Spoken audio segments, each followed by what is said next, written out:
ખાઈ લો 2 મિનિટ. હલવા ચાલુ કરજો, થઈ ગયું.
મને પણ લાંબા ટૂંકા ધાવા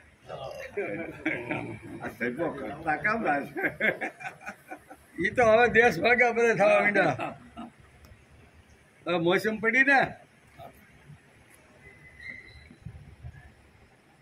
હલવો પગ્યા કાલ દેશમાં. હા,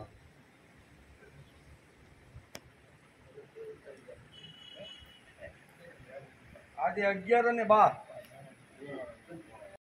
દેવાન ભાવયતા તેન દેવાય ભાવયતાનેન દેવાન ભાવયતા નેન દેવાય ભાવયતાનેન તે દેવા ભાવયંતુ તે દેવા ભાવયન્તુ તે દેવા ભાવયંતુ તે દેવા ભાવયન્તુ પરસ્પરમ ભાવયંત પરસ્પરમ ભાવયન્ત પરસ્પરમ ભાવયંત પરસ્પરમ ભાવયન્ત શ્રેય પરમવાપ્યસ શ્રેય પરમવાપ્સ્યથ શ્રેય પરમવાપ્સ્યથ શ્રેય પરમવાપ્સ્યથ પરસ્પરમ ભાવયંત શ્રેય પરમવાપ્સ્યથ પરસ્પરમ ભાવયત શ્રેય પરમવાપ્સ્યથ પરસ્પરમ ભાવયંત શ્રેય પરમવાપ્સ્યથ પરસ્પરમ ભાવયત શ્રેય પરમવાપ્સ્યથ દેવાન ભાવયતા નેન તે દેવા ભાવયંતુ પરસ્પરમ ભાવયંત શ્રેય પરમવાપ્સ્યથ દેવા ભાવયતાનેન તે દેવા ભાવયન્તુ પરસ્પરમ ભાવયંત શ્રેય પરમવાપ્સ્યથ ઈષ્ટાન ભોગાન વિવાદેવા ઇષ્ટા ભોગા હિનો દેવા ઈષ્ટાન ભોગાન વિહો દેવા ઇષ્ટા ભોગાનિહો દેવા દાસ્યન્તે યજ્ઞ ભાવિતા દાસ્યન્તે યજ્ઞ ભાવિતા દાસ્યતે યજ્ઞ ભાવિતા દાસ્યન્તે યજ્ઞ ભાવિતા ઈષ્ટાન ભોગાન વિહો દેવા દાસ્યન્તે યજ્ઞ ભાવિતા ઇષ્ટા ભોગાયો દેવા દાસ્યન્તે યજ્ઞ ભાવિતા તે દત્તાને તે દતાન પ્રદાયેભ્યો યો ભુક્તિસ્તેન એવ ચ તે દતાન પ્રત્યાયો યો ભૂચેસ્તેન એવ સ તે દતાન પ્રદાયેભ્યો તે દતાન પ્રત્યાયો તે દતાન પ્રદાયેભ્યો તે દતાન પ્રદાયેભ્યો યો ભુક્તિસ્તેન એવ ચ યો ભુક્તિસ્તેન એવ સ યો ભુક્તિસ્તેન એવ ચ યો ભુક્તિસ્તેન એવ સ ઈષ્ટાન ભોગાન વિવો દેવા દાસ્યન્તે યજ્ઞ ભાવિતા તે દતાન પ્રદાયેભ્યો યો ભુક્તિસ્તેન એવ ચ ઇષ્ટા ભોગાયો દેવા દાસ્યતે યજ્ઞ ભાવિતા તે દાન પ્રદાયો યો ભુક્તિસ્તેન એવ સ હવે હારે બે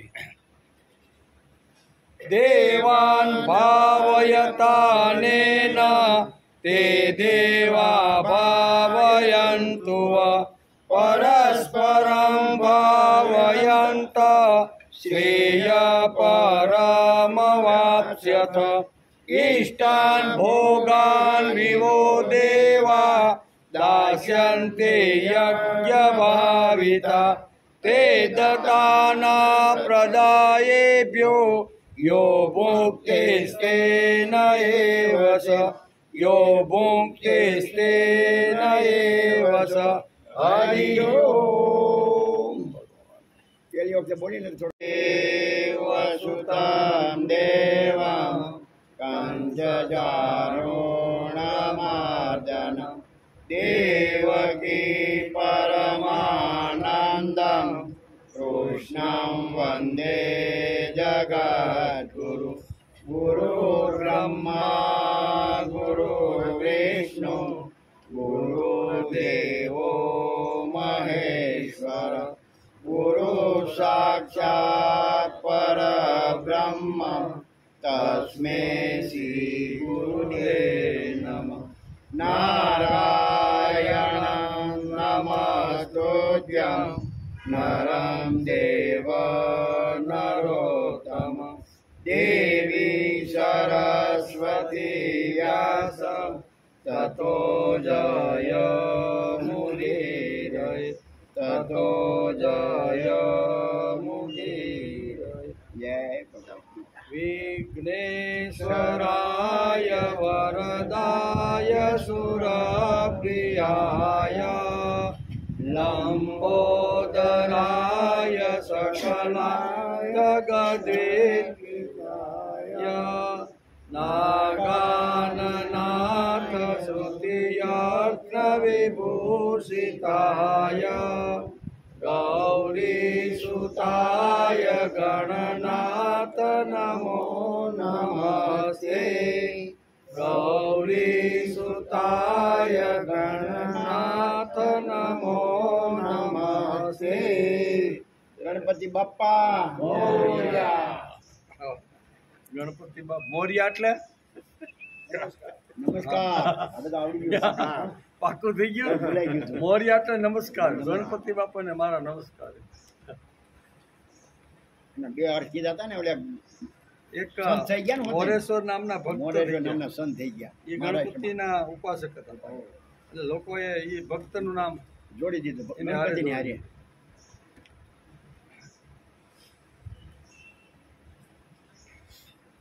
દેવાન ભાવયતાનેન તે દેવા ભાવયન્તુ પરસ્પરં ભાવયંત શ્રેય પરમવાપ્સ્યથ.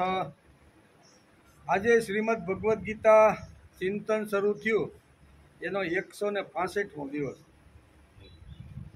ગઈકાલે આપણે ત્રીજા અધ્યાયના 10મા શ્લોકને આપણે નમસ્કાર કર્યા. સહયજ્ઞ પ્રજા સૃષ્ટવા એમ કરીને 10મા શ્લોકને આપણે નમસ્કાર કિરણ. પૂર્વે યજ્ઞ સહિત પ્રજાઓને સર્જીને બ્રહ્માએ કહ્યું કે આ યજ્ઞ વડે તમે વૃદ્ધિ પામો. એમ આ શ્લોકનો અર્થ શું થાય? ગઈકાલે આપણે જોતા હતા એ બ્રહ્માએ આખી સૃષ્ટિનું સર્જન કર્યું અને માનવ જાતને કીધું કે તમે આ બ્રહ્માએ કહ્યું કે આ યજ્ઞ વડે તમે વૃદ્ધિ પામો.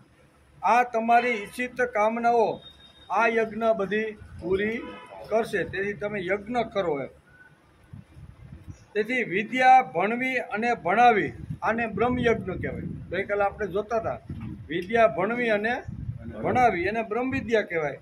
પછી નિત્ય શ્રાદ્ધ કરવું હમણાં આવશે, બરોબર ને? 15 દિવસ નિત્ય શ્રાદ્ધ, રોજ 15 દિવસ સુધી શ્રદ્ધાથી પૂર્વજોને યાદ કરવા એને પિતૃયજ્ઞ કહેવાય. પછી હોમ હવન કરવું, બુદ્ધિ છે, વિત્ત છે, શરીર છે, ઇન્દ્રિયો છે, એને દેવયજ્ઞ કહેવાય. અને વિશ્વદેવ કરો એટલે ભૂત યજ્ઞ. ભૂત એટલે પશુ પક્ષી બધા, એના માટે આપણે જે ગ્રાસ કાઢી છે ને એની વાત છે. અને 5મો યજ્ઞ છે અતિથિ પૂજન કરવું એટલે મનુષ્ય યજ્ઞ છે. આ 5ની વાતો આપણે ગઈકાલે આ 10મા શ્લોકની અંદર બહુ સરસ રીતે ભગવાને સહયજ્ઞ પ્રજા સૃષ્ટિ કહી અને આપણે સમજાવવાનો પ્રયત્ન કર્યો. માનવતાને અધપતનમાંથી ઉગારવાની શક્તિ કોઈનામાં હોય તો તે માત્ર શ્રીમદ ભગવદ્ ગીતામાં જ છે. માનવ જાત અધપતનના ખાડામાં પડ્યો હોય એને જો ઉગારવાનો હોય ને તો એ એક શક્તિ ફક્ત શ્રીમદ ભગવદ્ ગીતામાં છે. એમ કે ગીતાનું તત્વજ્ઞાન, ગીતાનું આત્મજ્ઞાન, ગીતાનો જ્ઞાનયોગ, ગીતાનો કર્મયોગ, ગીતાનો ભક્તિયોગ, ગીતાનો પુરુષોત્તમ યોગ, શ્રીમદ ભગવદ્ ગીતાનો ગુણત્રય વિભાગ યોગ, વિભૂતિ યોગ, શ્રીમદ ભગવદ્ ગીતાનો રાજવિદ્યા રાજગુહ્ય યોગ, અક્ષર બ્રહ્મ યોગ, જ્ઞાન વિજ્ઞાન યોગ, આ ગીતાના તત્વો છે, બરોબર ને? આ શ્રીમદ ભગવદ્ ગીતાના અહીંયા માનવનો ઉત્થાન કરવા માટેના ઘણા બધા તત્વો અહીંયા ભગવાને અધ્યાયના નામે આપને સમજાવવાનો પ્રયત્ન કર્યો છે. દરેક અધ્યાયની અંદર કંઈક ને કંઈક ભગવાને વાતો સમજાવી છે. જગતના કલ્યાણ માટે ગીતાનો સ્વાધ્યાય અને ગીતાનો પ્રચાર ખૂબ જ આવશ્યક છે. એમ કે આવશ્યક છે. તેથી જ ભગવાને 3જા અધ્યાયમાં 9 થી 16 શ્લોકમાં યજ્ઞ પ્રકરણ શરૂ કર્યું છે. એનો આપણે 2-3 દિવસથી વિચાર કરીએ છીએ. જગતના અન્ય ભૌતિકવાદી વિચાર અનુસાર પુનર્ઘટના કરીશું તો તે પશુ પ્રધાન જ થશે.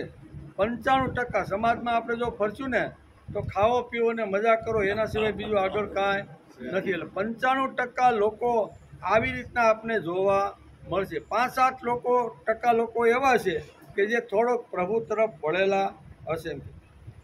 જગતની અન્ય ભૌતિક એટલે કે જગતની અન્ય ભૌતિક વિચાર અનુસાર પુનર્ઘટના કરશું તો તેમાં 95% લોકો ભોગવાદી આપને જોવા મળશે.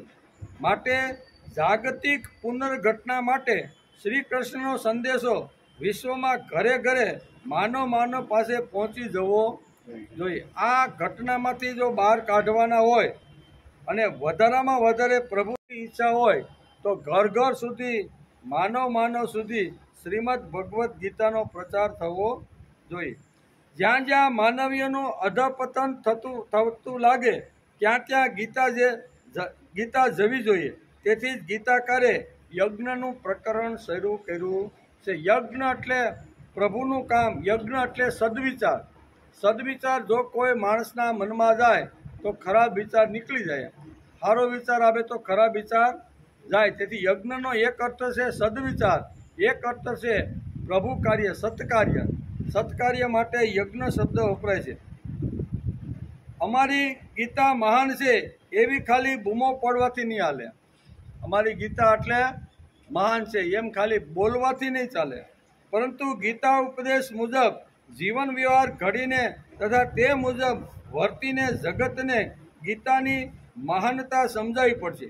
એમ પાંડુરંગ શાસ્ત્રી પોતાના પ્રવચનની અંદર કહે છે કે ખાલી ગીતા મહાન છે, ગીતા શ્રેષ્ઠ છે એટલે ખાલી બૂમો પાડવાથી કે મોટી મોટી સભાઓ કરવાથી ગીતાનો પ્રચાર થવાનો નથી. ગીતા ઉપર પ્રેમ હોય, ગીતા ઉપર ભાવ હોય, ગીતા ઉપર જો આદર હોય ને તો એ આદરણીય ગીતાને મારે ઘર ઘર સુધી લઈ જવી જોઈએ. જેના ઉપર પ્રેમ હોય એના માટે માણસ ઘસાય કે ન ઘસાય? માં છે એ દીકરા માટે ઘસાઈ ગઈ 22 વર્ષ સુધી. શા માટે?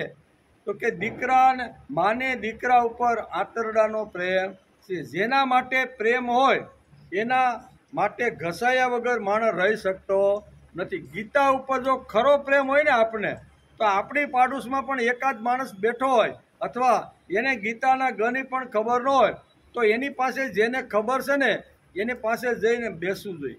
એને કહેવું જોઈએ કે શ્રીમદ ભગવદ્ ગીતાની અંદર આટલી બધી બહુ સરસ મજાના તત્વો ભગવાને અર્જુનને માધ્યમ બનાવીને આપને કીધા છે.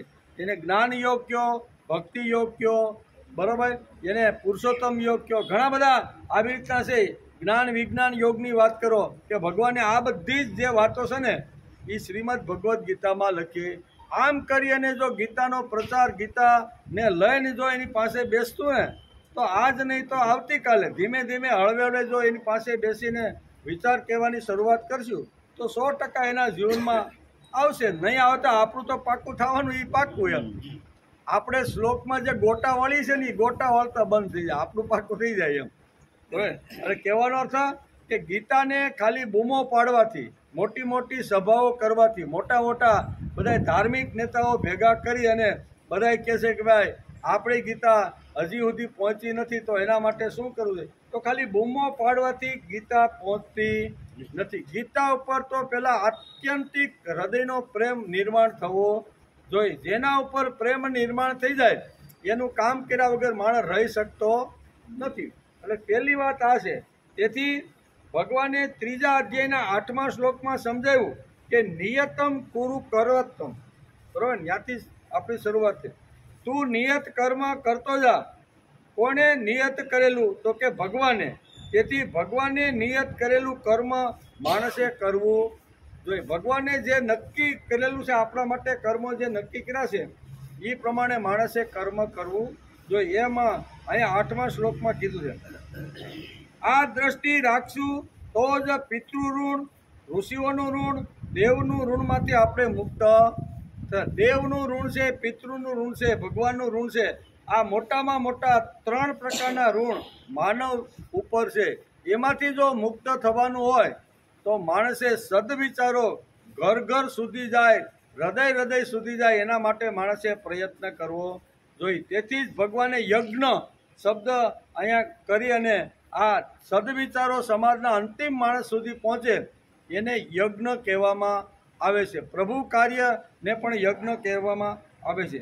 તેથી ઋષિના ઋણમાંથી અથવા દેવતાઓના ઋણમાંથી કે પિતૃના ઋણમાંથી મુક્ત થવા માટેનો એક જ માર્ગ છે કે મને જે સદવિચારો, સારા વિચારો મળ્યા છે એ બીજાને મળે તો મારી જેમ ઉન્નતિ અને મારો જેમ વિકાસ થયો છે ને એમ બીજા માણસનો પણ સારી રીતે વિકાસ થાય. આ હેતુથી જો આપણે કોઈની પાસે જઈને બેસી અને કોઈને જો આવી રીતનો એકાદ વિચાર જો માણસને મળી જાય અને એનું જીવન જો બદલી જતું હોય ને તો આ ખૂબ મોટામાં મોટું ભગવત કાર્ય છે. તેથી કહે છે કે આ 3 ઋણમાંથી મુક્ત થવા ભગવાને 3જા અધ્યાયના 9મા શ્લોકથી શરૂઆત કરી અને યજ્ઞ તત્વ 16મા શ્લોક સુધી સમજાવવાનો પ્રયત્ન કર્યો છે. તેથી આજે આપણે 11મા શ્લોકની અંદર ખૂબ જ મહત્વનો, જો કે આખી ગીતા જ મહત્વની છે, બરાબર, ગીતા આખી મહત્વની છે, પણ અમુક એવા જે શ્લોકો છે ને એ હૃદયને સ્પર્શ કરી જાય ને એવી રીતના શ્લોકો છે.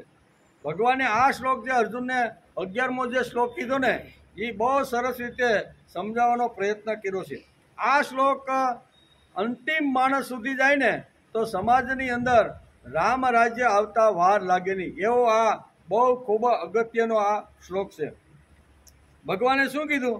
દેવાન ભાવયતાનેન તે દેવા ભાવયંતુ વા પરસ્પરમ ભાવયંત શ્રેય પરમવાપ્સ્યત. બહુ સરસ ભગવાને અર્જુનને કીધું કે હે અર્જુન, તમે બધા આ યજ્ઞ વડે દેવતાઓને ઉન્નત કરો અને તે દેવતાઓ તમને બધાને ઉન્નત કરે.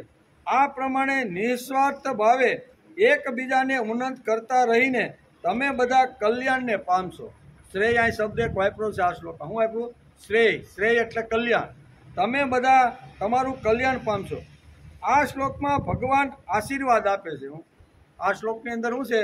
ભગવાને માનવ જાતને આશીર્વાદ આપેલો છે. તમે જો ભગવાનનું કામ, દેવોનું કામ અથવા બ્રહ્માએ જે નિર્માણ કરેલી જે સૃષ્ટિ છે એને જો સુજલામ સુફલામ કરવાનો જો પ્રયત્ન કરશો ને યજ્ઞના માધ્યમથી, તો એ દેવો પ્રસન્ન થઈ અને તમારે ત્યાં ભોગોના ઢગલા કરી.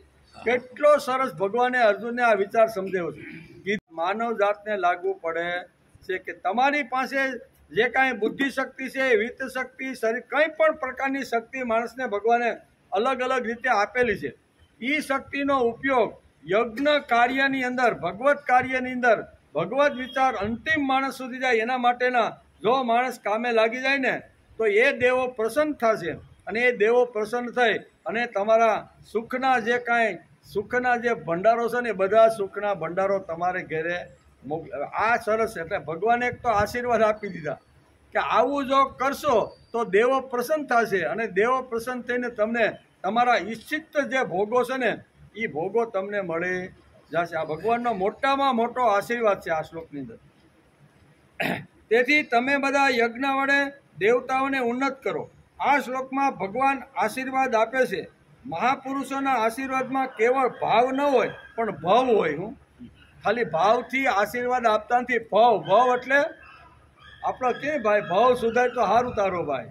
ભાવ એટલે પરલોક એમ કે બીજો જે લોક સુધારવાનો હોય ને, આવતો ભાવ તારો આવી રીતે. ભાવનો એક અર્થ આ થાય છે. એટલે કે માણસ જ્યારે મહાપુરુષો જ્યારે આશીર્વાદ આપતા હોય છે ત્યારે ખાલી ભાવનો નહીં પણ એનો ભાવ સુધરે ને એવી અંદરથી એની અંતઃકરણની આવી રીતની ઈચ્છા પણ હોય છે. તેથી ભવ અને ભાવ એને તે પ્રાપ્ત કરવાને માટે પ્રયત્ન કરવાનો હોય છે. ભગવાનના આશીર્વાદમાં સૂચન છે અને કર્મયોગ માટેનું માર્ગદર્શન છે. ભગવાને જે આશીર્વાદ આપ્યા છે એમાં સૂચન છે અને કર્મયોગ માણસે કરવો જોઈએ એવું પણ હળવેકથી સૂચન ભગવાને આ શ્લોકની અંદર કરી દીધું. કારણ કે કર્મયોગ કરે, ભગવાનનું કામ લઈને ઘર ઘર સુધી, દરવાજા સુધી જાય એટલે કર્મયોગ જ કહેવાય. અને શું લઈને જવાનું? તો કે સદવિચારો લઈને સમાજમાં ફરવાનું છે. તેથી 10મા શ્લોકમાં યજ્ઞનો વિષય ચાલતો હતો. તેને ઉદ્દેશીને અહીંયા અનેન શબ્દ છે. કેવો?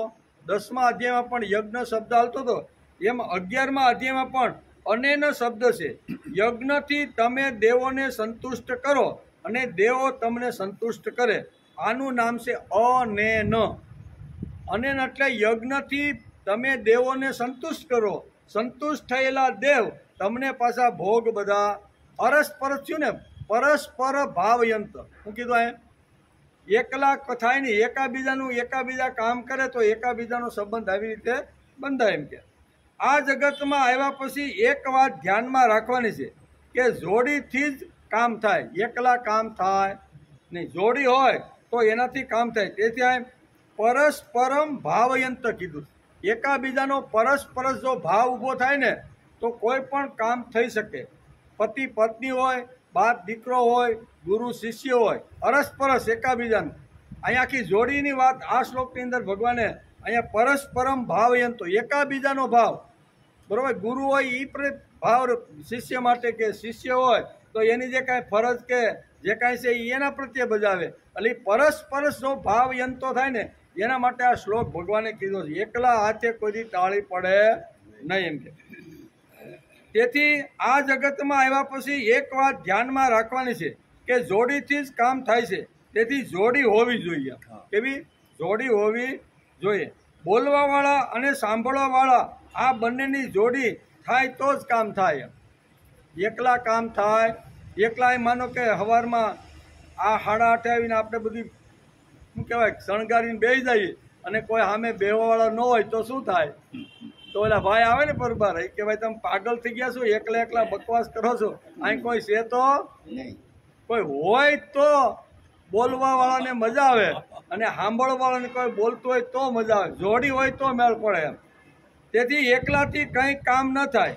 ન એકાકી રમતે, આમ આપણા શાસ્ત્રમાં લખ્યું એકલો માણસ રમી શકતો નથી. પછી કબડ્ડી રમવાની હોય તો પણ એમાં જોઈ, બરોબર. પછી ખોખોની રમત રમવાની એકલો માણસ રમી શકતો નથી. ક્રિકેટ પણ રમવાનું હોય ને, રોડ ઉપર આપણે ક્રિકેટ છોકરાઓ રમતા હોય, એકલા રમે તો રમી જ ન શકે.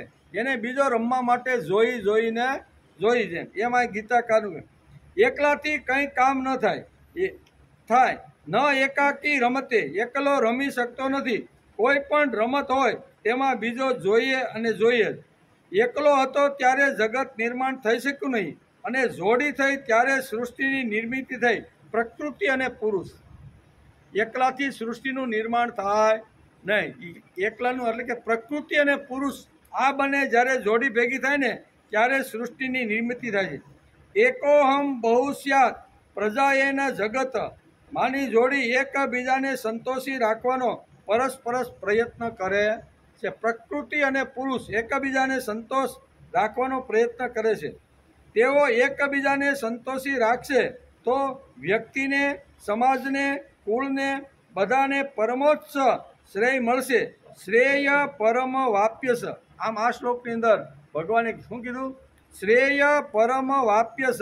એટલે તે માટે ગીતા કહે છે કે આ જોડીમાં એકબીજાને સંતોષ કરવાની વાત ભગવાને કરી છે. પરસ્પર ભાવયંત, બરોબર. એટલે એકાબીજા ઉપરનો ભાવ અને પ્રેમ નિર્માણ થવો. પરસ્પરસ એટલે એકબીજાનો. એમ શું કરીએ તો દેવોને સંતુષ્ટ થાય? તો કે અને ન, એટલે યજ્ઞ કરીને દેવોને સંતુષ્ટ કરી શકાય. યજ્ઞ એટલે પ્રભુ કામ, યજ્ઞ એટલે સત્કર્મ, યજ્ઞ એટલે સદવિચાર. આ આપને ખ્યાલ હોવો જોઈએ. નહીતર આપને એમ થાય કે યજ્ઞ એટલે તો યજ્ઞ કુંડ બનાવવાનો, બ્રાહ્મણોને બોલાવવાના, કિંમતી વસ્તુ જે દ્રવ્યો હોય એનું હવન કરવાનું. એટલે આપણે હવન થઈ ગયો 9 વાગે શરૂ કરેલો, એ 5 વાગે એમાં બીડું હોમાં જ. એટલે આપણે ભાઈ શું કર્યું? તો યજ્ઞની અંદર આ બધી વાતો આવે. યજ્ઞ એટલે યજ ધાતુ ઉપરથી બનેલો શબ્દ છે. સંગતિકરણ, મૈત્રીકરણ અને દેવ પૂજા આ 3 યજ્ઞના પેટમાં આવેલા છે. તેથી સંગતિકરણ અને મૈત્રીકરણની અંદર અહીંયા પરસ્પર ભાવ જોઈએ એમ ભગવાન કહે છે. દેવોને સંતુષ્ટ કરવાના. તે દેવોને આપણે સંતુષ્ટ કેવી રીતે કરી શકીએ? તો કે પોતાની બુદ્ધિનો, પોતાની શક્તિનો જે અમુક જે ભાગ છે ને એ નિસ્વાર્થ ભાવે જગતની અંદર જો વાપરવાનો પ્રયત્ન કરીએ તો આપણો આ યજ્ઞ થઈ ગયો. અને આવા યજ્ઞથી ભગવાન સંતુષ્ટ થાય છે. શ્રીમદ ભગવદ્ ગીતામાં ઘણા પ્રકારના યજ્ઞો કહ્યા છે. આ યજ્ઞો કરીને તમે દેવોને સંતુષ્ટ કરો અને દેવો તમને સંતુષ્ટ કરે. આ પરસ્પર ભાવયંત આ શબ્દ ભગવાને 11મા શ્લોકમાં વાપર્યો છે. યજ્ઞ પ્રકરણ 8 શ્લોકની અંદર ભગવાને કીધું છે. એટલે ખૂબ જ મોટું પ્રકરણ છે. ઘણા પ્રકારના યજ્ઞો ભગવાને ગીતાની અંદર સમજાવ્યા છે. યજ્ઞ એ ગીતામાં હૃદયની ભૂમિકા છે. સામાન્ય લોકોની એવી સમજણ છે કે કર્મકાંડમાં યજ્ઞ કહેવામાં આવ્યો છે. ખાલી કર્મકાંડાત્મક યજ્ઞ નથી. એ તો યજ્ઞની એટલે કે અગ્નિની પૂજા તો આપણે કરવાની છે. અગ્નિને પાસે બેસીને માગવાનું છે કે હે અગ્નિ, તમે અમને તમારા જેવા તેજસ્વી બનાવો. હે અગ્નિદેવ, અમારી અંદર ઘણો પ્રકારનો કચરો પડેલો છે. એ કચરાને હે અગ્નિદેવ તમે બાળીને ભસ્મ. આ બધું યજ્ઞ પાસે, અગ્નિ પાસે, કુંડની પાસે બધાએ બેસીને હાથ જોડીને માગવાની વાતો આ તો કરવાનું છે. પણ એની સાથે સાથે અહીંયા યજ્ઞ એ ગીતામાં જે કીધું છે આ યજ્ઞ એ હૃદયની આખી ભૂમિકા. હૃદય માણસનું જો સારું હોય તો આખું શરીર બરોબર વ્યવસ્થિત ચાલે. પણ હૃદયની અંદર જો થોડી ઘણી ગડબડ ઊભી થઈ ગઈ તો માણસના શરીરમાં અનેક પ્રકારના રોગો અલગ અલગ અંગો ઉપર એની અસર કરે છે. તેથી હૃદય માણસનું મજબૂત હોવું જોઈએ. અને હૃદય આ શ્રીમદ ભગવદ્ ગીતા યજ્ઞ એ આખી જે 700 શ્લોકો છે ને એનું જો કોઈ હૃદય હોય ને તો એ યજ્ઞ છે. એમ અહીંયા મહાપુરુષો આપણે પોતાના પ્રવચનમાં કહે છે. એટલે કે કર્મકાંડના યજ્ઞ ઘણા લોકો કહે છે તો તેને ઉદ્દેશીને ભગવાન યજ્ઞ કરવાનું કહે છે. બ્રાહ્મણો સ્વાહ કરતા હવન કરતા હોય એવું ચિત્ર યજ્ઞ શબ્દથી તેમની આંખની સામે આવે છે. યજ્ઞ શબ્દ યજ ધાતુ ઉપરથી આવ્યો છે.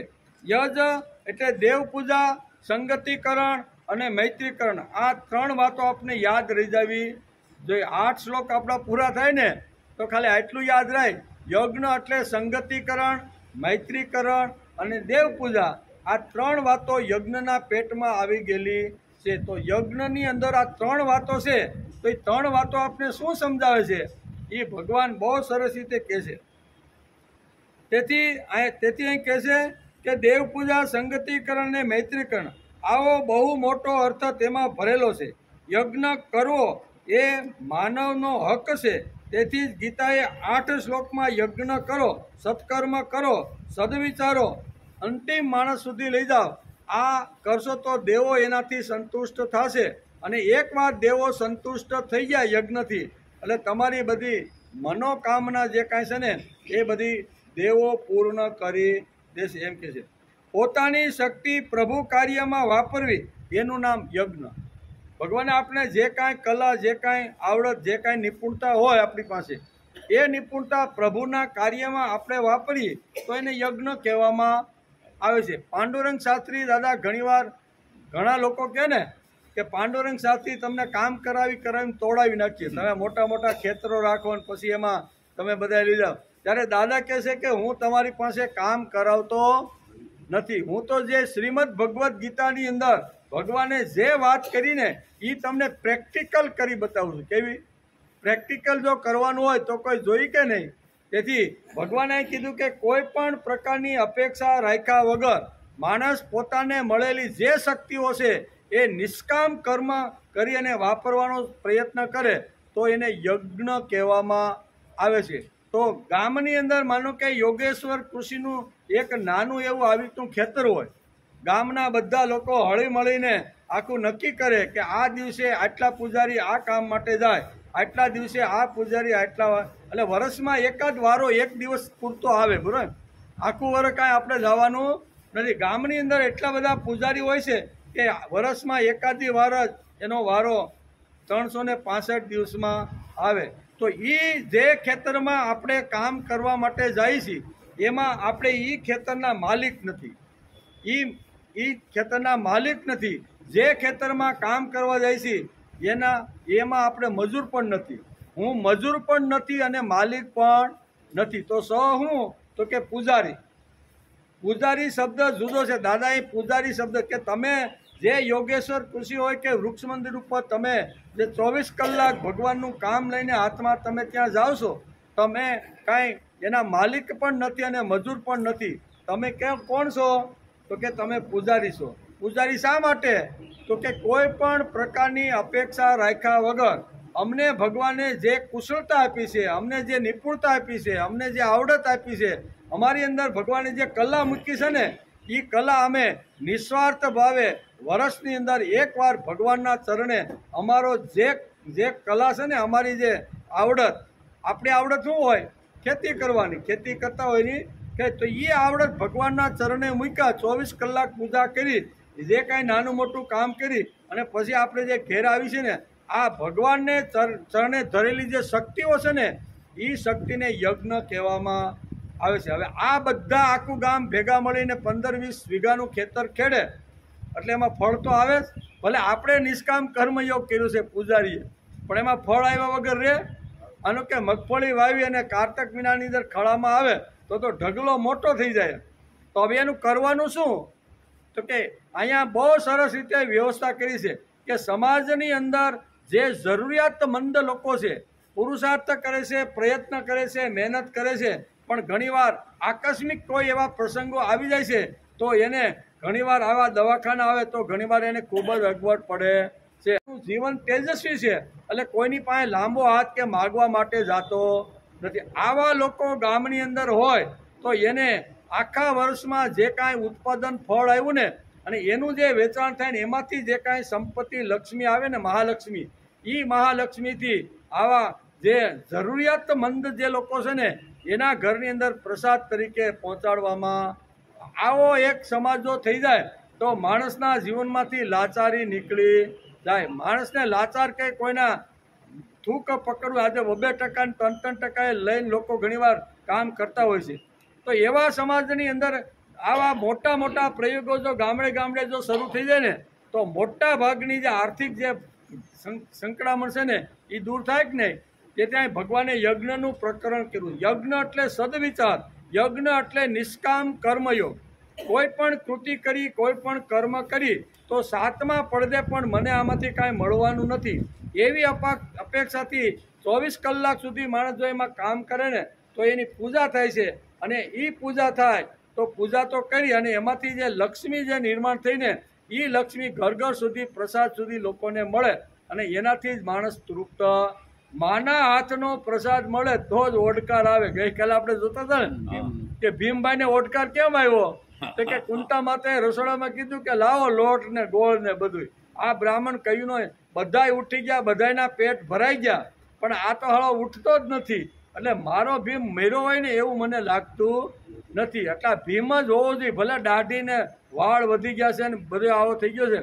એટલે કે 5 લાડવી બનાવી અને યુધિષ્ઠિરને કીધું કે ભાઈ જા, પેલો બ્રાહ્મણ જે બેઠો છે ને બધાય બ્રાહ્મણ જમીન તો વૈયા ગયા, આ એક હજી ભૂખ્યો છે, હજી એનું પેટ ભરાતું. એટલે પછી જાય છે અને 1 લાડવી 2 લાડવી ખાય તા કે બસ હવે ઓડકાર.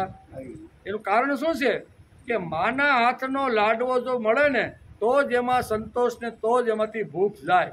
નકર ગમે એટલું ટીપણા 2-3 રાખો અને 500-500ના બંડલ દરરોજ નાખે રાખવાની, હજી જોઈશી, હજી ઓછું પડે, થાય કે ન થાય. પણ માના હાથનો પ્રસાદ જો માણસને મળે ને તો 100% ઓડકાર આવ્યા વગર બસ ભાઈ હવે એ તારા 2 લાડવા ભલે પડ્યા ભીમભાઈ કે. એટલે કુંતા માતે કાન પકડ્યો કે તું ભીમ છો કે નહીં? તો કે આ હું ભીમ છું. હવે કારણ કે ઝેર ખાવડાવીને મારી નાખવાનો પ્રયત્ન કરવો એ કર્યો હતો, પણ પાતાળમાં જઈને પાછો ઘણા વર્ષે પછી આવ્યો એટલે બધી દાઢી દીક્ષિત થઈ ગયેલો હતો. કે માના હાથનો જો પ્રસાદ મળે ને તો માણસને તૃપ્તિ થાય એમાંય કહેવાનું છે. તેથી અહીંયા આ લક્ષ્મી ઘર ઘર સુધી અથવા જરૂરિયાતમંદ લોકો સુધી આ જાય અને એ પ્રસાદથી એને સંતુષ્ટ થઈ જાય છે. ગીતા આપણે અહીંયા સુધી લઈ જવા માગે છે.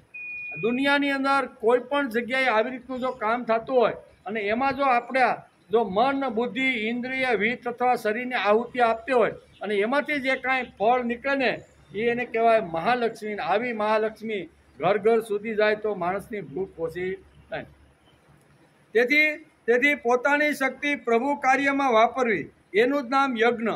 આપણને ભગવાને શક્તિ આપી છે, બુદ્ધિ આપી છે, વિદ્યા આપી છે, વિત્ત આપ્યું છે, અધિકાર આપ્યો છે, શરીર અને સંપદા બધું જ ભગવાને કંઈ ને કંઈ વસ્તુ આપીને ભગવાને આપણે આ જગતની અંદર મોકલા. એમને મોકલા નથી. અલગ અલગ પ્રકારની શક્તિઓ અલગ અલગ રીતે અલગ અલગ લોકોના ભેજામાં ભગવાને મૂકી દીધી છે. તો આ જે શક્તિઓ છે ને એ શક્તિઓ ભગવાનના કામમાં નિસ્વાર્થ ભાવે જે વાપરવીને આને યજ્ઞ કહેવામાં આવે છે. એટલે કોઈની પાસે બુદ્ધિ હશે, કોઈની પાસે વિદ્યા હશે, કોઈની પાસે વિત્ત હશે, કોઈની પાસે આવી રીતની શું કહેવાય શરીર સંપદા, સારી શરીર સંપદા એટલે સારામાં સારું સુંદર શરીર, શક્તિશાળી બળવાન તાકાતવાળું શરીર. આવા જો શરીર હોય તો એનાથી પણ ભગવત કાર્ય થઈ શકે છે. તે બધું ભગવત કાર્ય સત્કાર્યમાં વાપરી ખર્ચી નાખીને તમે બાવા બની જાઓ એમ આપણે ગીતા કહેતી નથી. ગીતા શું કહે છે કે બધુંય મારા શરણે ધરી ગયો ને તમે બાવા થઈ જાઓ, તમારા છોકરા રખડતા થઈ જાય ને તમે મને જ આપો, એમ શ્રીમદ ભગવદ્ ગીતા કહેતી. ગીતાએ ક્યાંય એક પણ 700 શ્લોકમાં આવો શબ્દ વાપર્યો નથી. ગીતા તો એમ કહે છે કે યોગ કર્મસુ કૌશલમ. હું કીધું આગળ બધું આવવાનું છે. યોગ કર્મસુ કૌશલમ. તારી અંદર જે કુશળતા છે એનો અમુક ભાગ મારા ચરણે ધરને તો બાકીની તારી પાસે જે શક્તિ વધશે ને એ બધી પ્રસાદ થઈ જશે. જેમ શનિવારનો દિવસ હોય, હાથમાં નાળિયેર લઈને માણસ ભગવાન હનુમાનજીના મંદિરે જાય, બરાબર, તોડે ફોડે અને 2, 5, 6 જ્યાં ભગવાનને ધરી ગયા અને બાકીનું ટોપરું લઈને આવે ને રસ્તામાં મારા તમારા જેવું કંઈ મળે એટલે ભાઈ ક્યાં ગયા હતા? તો કે આ શનિવાર હતો ને એટલે હનુમાનજીને મંદિરે ગયો હતો અને મારે આવી રીતનું એક વ્રત હતું એટલે શ્રીફળ વધેરવા ગયો હતો. તો લ્યો તમે પ્રસાદ લ્યો. હવે શ્રીફળને તોડી નાખ્યું, વીખી નાખ્યું, કરી નાખ્યું તો એ પ્રસાદ કેમ ગયો ભાઈ? તો કે એમાંથી અમુક જે ભાગ હતો એ હનુમાનજીના ચરણે ધર્યો તો બાકીનું જે નાળિયેરના જે વધ્યું ને એ આપણા માટે પ્રસાદ. તેથી પ્રસાદ લ્યો એમ કહે કે નહીં આપણે? એ પ્રસાદ ગયા ત્યારે ભોગ હતો, નાળિયેર હતું, 50-60 રૂપિયાનું આપણે બજારમાંથી ખરીદ્યું અને એ ખરીદ્યું ત્યારે એ ફક્ત ભોગ હતો, પણ ભગવાનના ચરણે અમુક ભાગ ધરી દીધો તો બાકીનો બધો પ્રસાદ બની જાય છે. એવી રીતે માનવની પાસે વિદ્યા હશે, માણસની પાસે શરીર શક્તિ હશે, માણસની પાસે વિત્તની શક્તિ છે, ઘણા પ્રકારની શક્તિ ભગવાને માણસને આપી છે. આ બધી શક્તિ ભગવાન એમ કહેતા નથી કે સંપૂર્ણ શક્તિ તું મારા માટે વાપર અને તું બાવો બની જાય, એમ કહેતા ભગવાને તો કીધું કે થોડોક ભાગ ભગવાનના ચરણે ધરી દે અને બાકીનો તારો કુટુંબ છે, પરિવાર છે, તારો જે કે વ્યવહાર છે ને એમાં તમ તારે મન મૂકીને તારે જેટલું વાપરવું એટલું, પણ બધુંય તું તારા બાપનું કરી લે ને, એમ ભગવાન ઘણીવાર ચીડાઈ જઈને કહે છે. એ આગલા શ્લોકમાં આવવાનું ઈષ્ટાન ભોગાનીઓ દેવા, એમાં ભગવાન બહુ ચીડાઈ ગયા છે. સમજા? કહેવાનો અર્થ કે આને કહેવાય યજ્ઞ. બરાબર? મને મળેલી શક્તિ પ્રભુના શરણમાં અમુક જે ભાગ છે ને બધો ભાગ ધરીને બાવા બનવાનું નથી અને આપણે રોડ ઉપર આવવાનું નથી. ગીતા કોઈ દી આ વાત કહેતી જ નથી. ગીતા તેમ કે અમુક ભાગ તમે ભાઈ આપો અને બાકીના મોર તમારે જે કાંઈ ટનાટન સુખ સગવડતાના સાધનો ભોગવો એ ભોગવો, આમ શ્રીમદ ભગવદ્ ગીતા કહે છે. તેથી મળેલી શક્તિઓ ભગવત કાર્યમાં વાપરો. ગીતા કહે છે કે ભગવાનનું કામ કરતા રહો, સાથે સાથે માણસના વૈયક્તિક સ્વાર્થને માટે પણ તમારી સંપત્તિ વાપરો. શું કહે? વ્યક્તિગત જો આપણા નાના મોટા કામ હોય ને તો એમાં મળેલી સંપત્તિ વાપરો, એમ ભગવાન કહે છે વાપરો. વ્યવહાર માટે વાપરો, તેની કોણ ના પાડે છે? ગીતા કે હું કાંઈ ભાઈ કોઈને વ્યવહાર માટે વાપરો, તમારા સંસાર માટે વાપરો, કોઈ વસ્તુ ખરીદવા માટે વાપરો ને તો એમાં કાંઈ મારી ના નથી. પણ બધું જ તમે એમ કહો કે બધું 100% મારા બાપનું છે ને તો ન્યા ભગવાનને વાંધો છે. એ 12મા શ્લોકમાં કહેવાના છે. બરાબર કે ભગવાનને વાંધો ક્યાં પડ્યો? આવા ઘણા બધા લોકો સમાજમાં હશે એટલે ભગવાનનું ધ્યાન ગયું એટલે 12મા શ્લોકમાં તો એકદમ ક્રોધમાં ભગવાન આવી ગયા છે. તેથી એમ કહે છે કે મળેલી શક્તિઓ ભગવત કાર્યમાં વાપરો. ગીતા કહે છે ભગવાનનું કામ કરતા રહો, સાથે સાથે માણસના વૈયક્તિક સ્વાર્થને માટે પણ વાપરો. વ્યવહાર માટે વાપરો, તેની કોણ ના પાડે છે?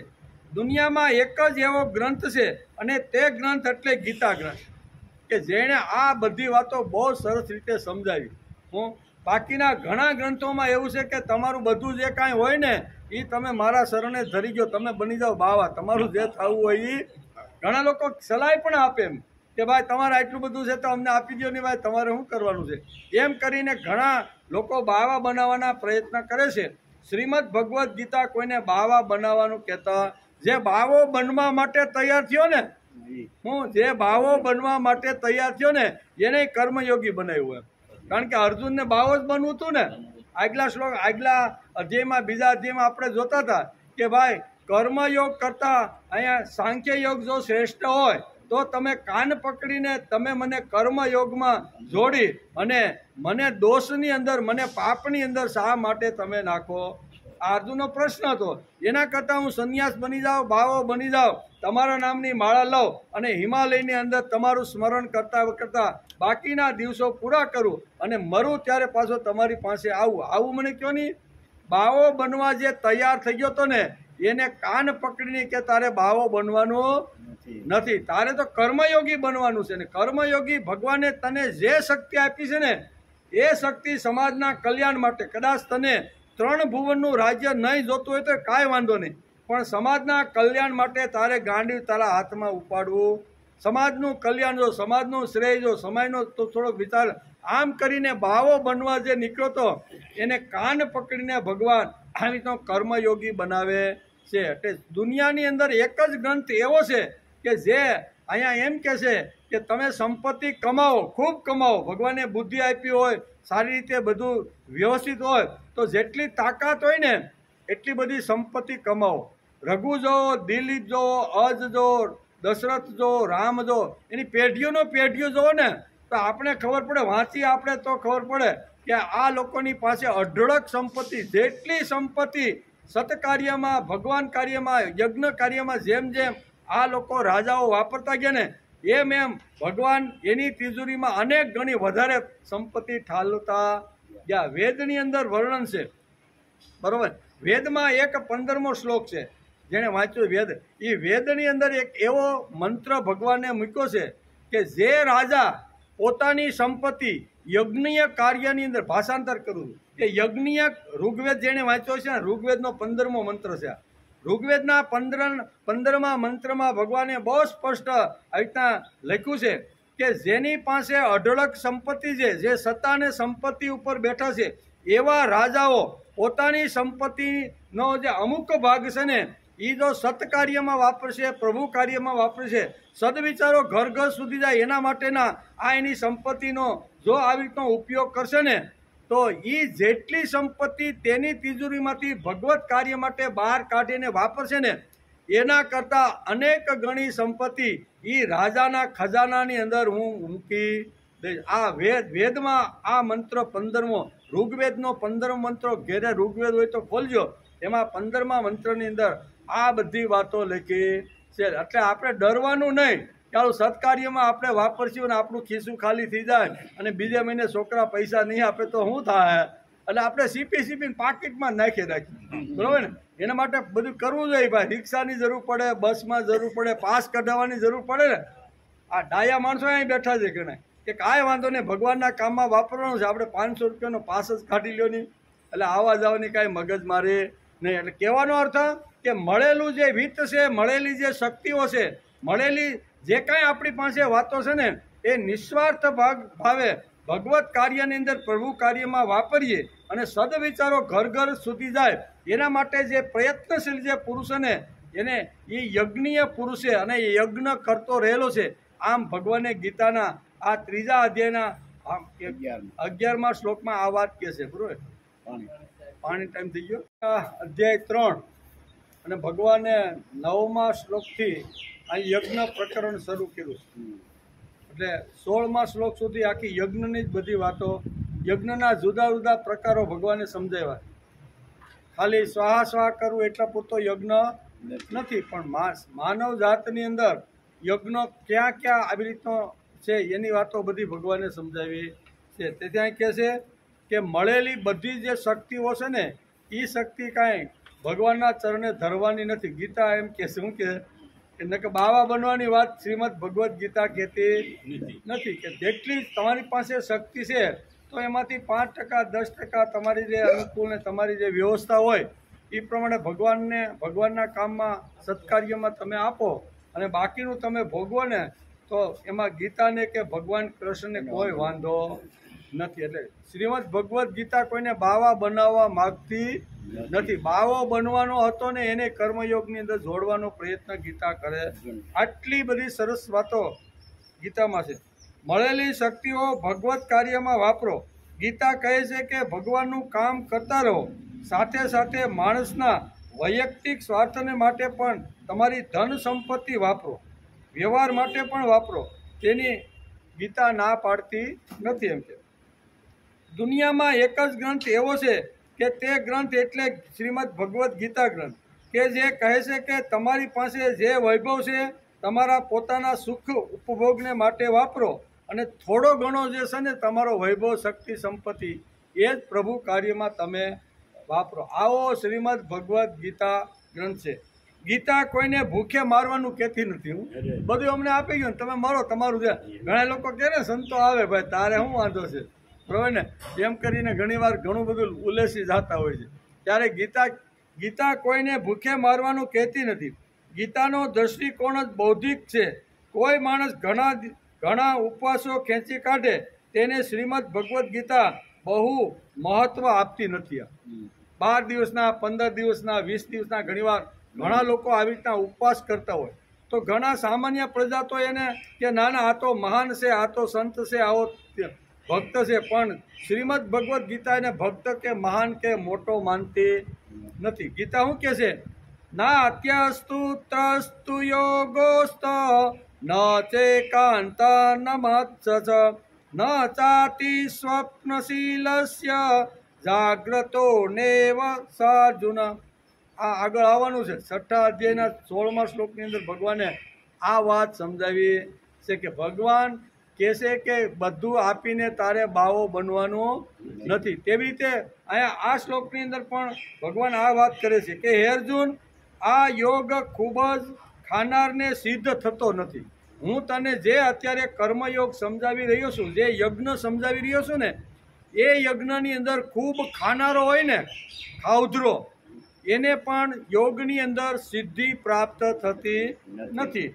તેમજ બિલકુલ ન ખાનારને પણ યોગ સિદ્ધ થતો નથી. બિલકુલ ખાય નહીં ને, હાવ ઉપવાસ કરે રાખે 15 દિવસના, 10 દિવસના, 8 દિવસના, એને પણ યોગની અંદર સિદ્ધિ પ્રાપ્ત થતી નથી. બીજું, હે અર્જુન, ઘણું ઊંઘનારને તેમજ હંમેશા જાગનારને પણ યોગ સિદ્ધિ થતી. આટલું સ્પષ્ટ શ્રીમદ ભગવદ્ ગીતા આપણે સમજાવે. ઊંઘ જ ને પડ્યો રહીએ 20-18 કલાક તો એને પણ સિદ્ધિ મળે નહીં. હા, ઊંઘ જ ન કરે, રાત દિવસના ઉજાગરા કરે તો પણ એને યોગ સિદ્ધિ થતો નથી. ખૂબ ખાઈને પડ્યો રહીએ એને પણ યોગ સિદ્ધિ થતી નથી. અને 10-15 દિવસના ઉપવાસ કેસીને ભૂખે મરે એને પણ યોગની સિદ્ધિ થતી. આ ચારે ચારનું વર્ણન ભગવાને ગીતામાં કર્યું છે. એટલે ભગવાન કોઈને ભૂખે મારવા માગતા નથી. ભગવાને બહુ સરસ સંયમ શબ્દ વાપર્યો છે. કેટલું, જે વ્યવહાર કરી, જે કાંઈ આપણે ધંધો નો, એમાં તમે સંયમ રાખો. એમ સંયમનું શિક્ષણ શ્રીમદ ભગવદ્ ગીતા આપણને આપે છે. તેથી કહે છે, તેથી અહીં કે ગીતા કહે છે કે ઉપવાસો બહુ ખેંચો નહીં અને પેટ તૂટે તેટલું જમો નહીં. કારણ કે વધારે ખાશો તો અપસો થશે અને તબિયત બગડશે. અને આવી રીતનું બિલકુલ જો નહીં ખાઓ તો સવારે ઉઠીને ભગવાન પાસે ભક્તિ કરવા માટે, ચિત્ત એકાગ્ર કરવા માટે બેસવું છે તો ચિત્ત માણસનું ભગવાનમાં લાગશે. કારણ કે 5-10 દિવસના આવી રીતના ઉપવાસ હોય, કાંઈ ખાધું જ, પાણી સિવાય લીધું જ ન હોય તો પછી શાંતિથી મન ભગવાનની અંદર લાગે નહીં, એટલે ભક્તિ થઈ શકે નહીં. તેથી ભગવાન આવા લોકોને માન્યતા આપતા નથી. પણ આપણે તો માન્ય ફટ નાનો સિક્કો મારી દઈ કે આ મહાન સંત છે. કેમ? તો કે 15 દિવસના ઉપવાસ. 15 દિવસના ઉપવાસ કરવાથી કાંઈ આ શાસ્ત્ર આપણે ના પાડે છે. ગીતા એક શાસ્ત્ર છે, એને બહુ સ્પષ્ટ 6ઠા અધ્યાયના 16મા શ્લોકમાં કહી જ દીધું. બહુ ઊંઘે છે તે, બહુ ખાય છે તે, બહુ જાગે છે તે, અને બહુ શું કહે છે કે બહુ ઊંઘે, આને કોઈને સિદ્ધિ પ્રાપ્ત થતી. સંયમ, બધામાં સંયમ, ખાવામાં પણ સંયમ, લિમિટેડ.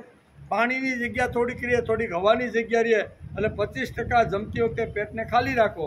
આ ગીતાને કહેવાનું. ગીતા એમ કે પેટ ભરીને તમે અહીંયા સુધી ખાઈ લો, પાણીની હવાની જગ્યા ન રહે અને પછી કણહવું પડે અને પછી રોગ પાસે ચારે બાજુથી ઘેરાઈ જાય, એટલું જમો નહીં. તેથી કહે છે, ગીતા કહે છે કે ઉપવાસ બહુ ખેંચો નહીં અને પેટ તૂટે તેટલું ખાવ નહીં. કારણ કે વધારે ખાશો તો અપસો થશે અને તબિયત બગડશે. અને બિલકુલ નહીં થાવ તો સવારે ભગવાનની પાસે બેસીને ચિત્ત એકાગ્ર કરીને ભક્તિ થઈ શકશે નહીં. એમ કે ગીતા સંયમ શબ્દ વાપરે છે. હું એક જ અર્થમાં જો આપણે કહેવાનું ભાઈ ગીતા એટલે હું, કોઈ કે ભાઈ એક શબ્દમાં તમે ગીતા હું કહો તો આપણે કહીએ કે ગીતા એટલે સંયમનું શિક્ષણ આપે. કોઈ પણ જગ્યાએ વ્યવહાર હોય, કુટુંબ હોય, ધંધો હોય, નોકરી હોય, ખાવાનું હોય, ઊંઘવાનું હોય, જાગવાનું, બધી જગ્યાએ હું સંયમ. બધી જગ્યાએ સંયમ રાખો એટલે તમે જગ જીતી ગયા, એમ શ્રીમદ ભગવદ્ ગીતા કહે. એટલે સંયમનું શિક્ષણ કહે છે, આપે છે. તેથી સંયમનું શિક્ષણ અહીંયા શ્રીમદ ભગવદ્ ગીતા આપે છે. અને ગીતા સંયમ શબ્દ વાપરે છે અને તેનો અર્થ જુદો છે. આજે સમાજમાં 8 મહાન તપસ્વી કહે છે. ગીતા આને મહાન તપસ્વી કહેવા તૈયાર નથી. ગીતા તો ના જ પાડે છે કે આપણે તો આને મહાન કહેતા નથી. હા, જરૂર તબિયત બગડી હોય અને ડૉક્ટર પાસે ગયા હોય અને ડૉક્ટરે એમ કીધું હોય કે તમારું પેટ બહુ બગડ્યું છે તો હમણાં તમારે 2 દિવસ ઉપવાસ કરવા, તો કાંઈ વાંધો નહીં. આરોગ્ય આપણું ઝડપથી સારું થાય અને એટલા માટે ડૉક્ટર કોઈ જો ભલામણ આપને કરતું હોય તો 2-3 દિવસના ઉપવાસ કરો તો એ તો આપણા આરોગ્ય માટે છે. એના માટે અહીં ગીતાને વાંધો નથી. ગીતા કે એ કરવું જરૂરી છે. તેથી આ 15-20 દિવસના ઉપવાસ કરવા અને એને અહીંયા ગીતા આધ્યાત્મિક કહેતી, એ અધ્યાત્મ ક્ષેત્રમાં છે જ નહીં. યજ્ઞ કરવો એ મનુષ્યનું કર્તવ્ય છે. એટલું જ નહીં, તે મનુષ્યનો હક પણ છે. યજ્ઞ કરવો એટલે મનુષ્ય કરે. જે શક્તિ પ્રભુએ આપણને આપી છે તે શક્તિ કૃતજ્ઞતાપૂર્વક તેના ચરણે ધરી તેના કામ માટે વાપરવી, એનું જ નામ માનુષી સંપત્તિ અને એનું જ નામ યજ્ઞ. માનુષી સંપત્તિ એટલે ભગવાને માણસને આપેલી સંપત્તિ કઈ છે? તો કે બુદ્ધિ શક્તિ ભગવાને આપેલી છે, અક્કલ છે, હોશિયારી છે, આવડત છે, કલા છે, એ ભગવાને આપણી અંદર બધું આપીને આપણે માનુષી આવી રીતની જે શક્તિઓ છે ને, એ શક્તિએ જ્યારે બ્રહ્માંડને આખું જે વિશ્વનું સર્જન કર્યું ને, એ માનુષી સાથે ભગવાને આ બધી શક્તિ આપણી અંદર મૂકી દીધી છે. તેથી માનુષી શક્તિની પણ વાત કરે છે. તેથી ભગવાને માનુષી સંપત્તિનું વર્ણન કર્યું છે, પણ તેને સંપત્તિ શબ્દ ન કહેતા યજ્ઞ કહ્યો છે. સંપત્તિ ન કહેતા હા સીધી ભાષામાં શાસ્ત્રીય અને આધ્યાત્મિક ભાષામાં જો કહેવાનું હોય તો અહીંયા એને યજ્ઞ કહેવામાં આવે છે. તેને યજ્ઞ શબ્દ કયો છે, તેનું કારણ ફરજ ડ્યુટીમાં જાય છે. જેની પાસે કૃતજ્ઞ હોય તે જ ગીતા હાથમાં લે, બીજો લઈ શકતો. ભગવાન પ્રત્યેની કૃતજ્ઞતા, જે ભગવાન રોજ મને સવારે ઉઠાડીને સ્મૃતિનું દાન કરવા માટે આવે છે, જેમાં પછી એ જ ભગવાન ખોરાકમાંથી શક્તિ બનાવી અને કચરો જુદો કાઢી લોહી બનાવીને આખા શરીરમાં ભગવાન આખા શરીરમાં ફેરવતો રહેલો છે. આ ભગવાન માટેની કૃતજ્ઞતા જો વ્યક્ત થાય તો જ માણસ શ્રીમદ ભગવદ્ ગીતા હાથમાં લે, નકર હાથમાં લઈ શકતો નથી. એમ કે એટલે કે આપણે જેની પાસે કૃતજ્ઞતા હોય તે જ ગીતા હાથમાં લે, ગીતા વાંચે એટલે દેવી સંપત્તિ સ્વીકારી અને આસુરી સંપત્તિ અસ્વીકારી તેને ખબર પડે. એટલે ગીતા હાથમાં લઈ તો અને વાંચીએ આપણે તો એમાં દેવાસુર સંપત્તિ વિભાગ યોગ આખો હોળમો છે, એ આવવાનો છે આગળ. તો એમાં દેવી સંપત્તિના ગુણો કયા છે અને આસુરી સંપત્તિના દુર્ગુણો કયા છે, એ બંનેનું વર્ણન ભગવાને 16મા અધ્યાયમાં દેવાસુર સંપત્તિ વિભાગ યોગ કરી અને 2 વિભાગ પાડીને કીધું છે. જે વખતે આપણે હાથમાં ગીતા લઈ તો ગીતાની અંદર આ જ્યારે અભ્યાસ, એનું મનન, એનું ચિંતન કરી ત્યારે આપણે ખબર પડે કે ભગવાને અહીંયા દેવી સંપત્તિના માણસો કેવા હોય અને આસુરી સંપત્તિના લોકો કેવા હોય, એ બંનેનું વર્ણન કર્યું છે. તો ગીતા હાથમાં લઈ, ગીતા વાંચી, એનો અભ્યાસ કરી તો આ ખબર પડે. નકર ખાલી ગીતા ખિસ્સામાં નાખીને ફેરે રાખો કે ભાઈ અમારી ગીતા મહાન છે, અમારી ગીતાની સામે કોઈ આવે નહીં, તો ખાલી ગીતા ખિસ્સામાં રાખવાથી ગીતાની મહાનતા થતી નથી. ગીતા વાંચવાની, મનન કરવાનું, એ ભગવાને શું કીધું છે એ શબ્દ ઉપર ઊંડો અભ્યાસ કરવાનો અને પછી જો એ જીવનમાં લાવવાનો પ્રયત્ન કરીને તો જ ગીતાનું મહત્વ છે. તેને કહે છે એટલે કે સ્વીકારી, તેને ખબર પડે. આપણે બધા અહીંયા ગીતા વાંચવા અને સાંભળવા ભેગા થઈએ છીએ, એનું કારણ બધાની અંદર કૃતજ્ઞતાનો ભાવ છે. મારે ગીતાને સમજવી છે, મારે ગીતાને વ્યવસ્થિત બરોબર જે કાંઈ સિદ્ધાંતો ભગવાને કીધા છે એ જીવનમાં લાવવાના છે. પણ કેવળ ભેગા થવામાં કૃતજ્ઞતા પૂરી થતી નથી. ખાલી ભેગા થઈ ગયા એટલે કૃતજ્ઞતા વ્યક્ત કરી એવું નથી. પણ ભગવાને અહીંયા અનેન શબ્દ વાપર્યો છે. કેવો? આગલા આપણે આદ્યમાં જોઈએ, આપણે 10મા શ્લોકમાં જોઈ તો 10મા શ્લોકની અંદર ભગવાને એક અનેન શબ્દ વાપરેલો છે. તો અનેન કહીને ભગવાને કહ્યું કે યજ્ઞ કરીને કૃતજ્ઞતા વ્યક્ત કરવાની છે. કેવું? અનેનનો અર્થ થાય છે કૃતજ્ઞતા વ્યક્ત કરી, યજ્ઞ કરી અને માણસે પોતાની કૃતજ્ઞતા ભગવાન પ્રત્યે વ્યક્ત કરવાની હોય છે. તેથી જ ગીતા એ વિવિધ પ્રકારના યજ્ઞનું વર્ણન 8 શ્લોકની અંદર કર્યું છે. કેવું? વિવિધ પ્રકારના યજ્ઞો. હજી તો ઘણા બધા યજ્ઞો આગળ બધા આવવાના છે. કહેવાનો અર્થ કે શ્રીમદ ભગવદ્ ગીતાએ વિવિધ પ્રકારના યજ્ઞનું વર્ણન કર્યું છે. શ્રીમદ ભગવદ્ ગીતા એ યજ્ઞની બહુ મોટી વ્યાપક અર્થમાં વ્યાખ્યા ભગવાને કરી છે. માણસે સંપત્તિથી ભગવાનની પૂજા કરવી જોઈએ. કઈ સંપત્તિ? તો કે યજ્ઞ એટલે સદવિચાર. કઈ સંપત્તિથી ભગવાનની પૂજા કરવાની? તો કે સદવિચારથી. સારો વિચાર આપણી પાસે હોય, એ વિચાર બીજાના કાન પાસે જાય અને એનું જીવન જો બદલી જતું હોય ને તો આને યજ્ઞ કહેવામાં. એટલે ઘણા પ્રકારના ઘણા અર્થો અહીંયા યજ્ઞ માટે ભગવાને કર્યા છે. યજ્ઞ એ માનુષી સંપત્તિ છે. યજ્ઞ કરવાની શક્તિ અને યજ્ઞ કરવાની વૃત્તિ એ માણસની સંપત્તિ છે. એવી વૃત્તિ પણ માણસની હોવી જોઈએ કે ભગવાનના માટે મારે અઠવાડિયાની અંદર કે મહિનાની અંદર કે 2 મહિનાની અંદર મારે આટલી શક્તિ મારે ભગવાનના માટે, ભગવાનના કામને માટે વાપરવી. આવી વૃત્તિ માણસની હોવી જોઈએ. બરાબર? આજે કઈ 11 છે? તો કે જળ ઝીલણી એકાદશી આજે છે ને, હા જળ ઝીલણી એનો અર્થ શું થાય? જળને ઝીલવાનું. જળને ઝીલવાનું એટલે શું કરવાનું? તો આપણે તેમ કે ભાઈ જળ ભગવાન એટલું બધું અત્યારે પંજાબ ને હરિયાણામાં હાહાકાર મચાવે છે ને, બરોબર ને, બધું ખેતરો બધા ને ગામડા કેટલાય ડૂબી નથી. આ ભગવાન તો એને હંગરવાનું કેમ? ઘણીવાર આવો પ્રશ્ન આપણી સામે આવીને, નામ તો અહીંયા આપણા પૂર્વજો રાખી ગયા કે આને જલ ઝીલવી, આપણે જળ જીવડી કરી નાખીએ. ઝીલવી એકાદશી, ભગવાને જે અમૃતની ધારા વરસાદના રૂપની અંદર આકાશમાંથી જે ધરતી ઉપર જે અમૃત મોકલે છે ને વરસાદના રૂપમાં, એને ઝીલવાનો માણસે પ્રયત્ન કરવો. આ જો આપણે ખરા અર્થમાં ઝીલતા હશું ને તો આપણે ખરેખર યજ્ઞ કરતા રહેલા છે. પણ આપણું દુર્ભાગ્ય છે કે આટલું સરસ મજાનું જે અમૃત વરસાદના રૂપમાં વરસે છે, બધું દરિયા ભેગું થઈ જાય છે. પછી ઉનાળામાં પછી બેડા બેનો બાથે બાથે લે કે નહીં કે ભાઈ મારા નળમાં પાણી વહી ગયું ને તને ભરાઈ ગયું, બાધે કે નહીં? ઉનાળામાં બહુ.